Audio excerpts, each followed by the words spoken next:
I think I appear to be an optimist in what is a relatively pessimistic panel, if not room. So I'll begin by sticking up my finger, and don't take it badly, it's the index finger. The mark you see on my nail is a mark of a person who's just voted. We just had an election in my state, just over. Last year, we had a national election. In Indian elections, roughly 2/3 of eligible voters vote.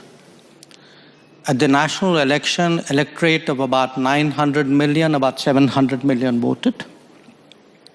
We count the votes in a single day. Nobody disputes the result after it's announced.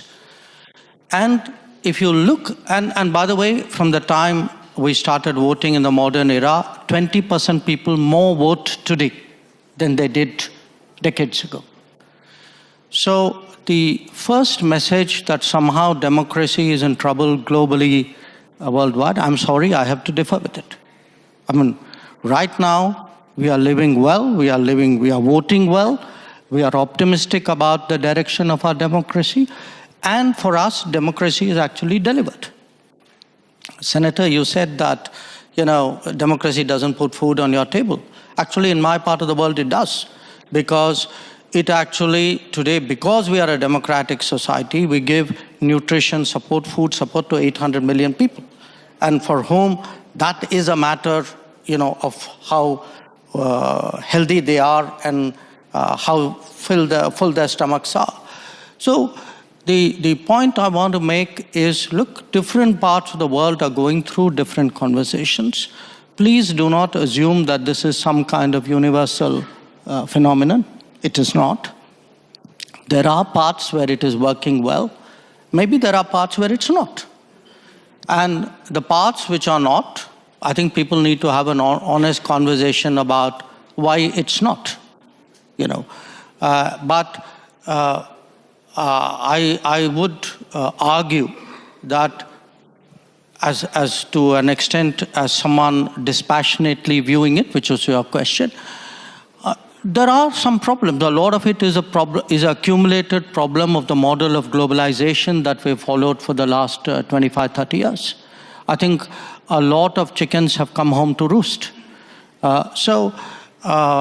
Yes, there are issues, but from our perspective today, for us, democracy is delivered. We have a visibly less elitist society. We have one where the public has faith in the political process. We used to assume in the West that our system is the one that everybody wants to adopt over time. So I guess the question to you, India, of course, being the largest democracy in the world, is your sense among your counterparts in, again, for lack of a better term, the global South, that democracy is still a system people aspire to, countries aspire to, or are there now powerful alternatives, such as the Chinese model, which may be more attractive to people? I do think the rest of the global South will view, the successes and the shortcomings and the responses of other countries. They will also ask themselves which ones of them they relate to. I would argue that in many ways, India, because it's historically been an open society, one very much linked with the world, many countries of the global South are more likely to say the Indian experience is more transposable to their societies than perhaps those of others. So I do think in our progress as a democracy, the fact that, for all the challenges that we've had, even at a low income, we have stayed true to the democratic model, which is almost, if you look at our part of the world, we are pretty much the only country that has done that.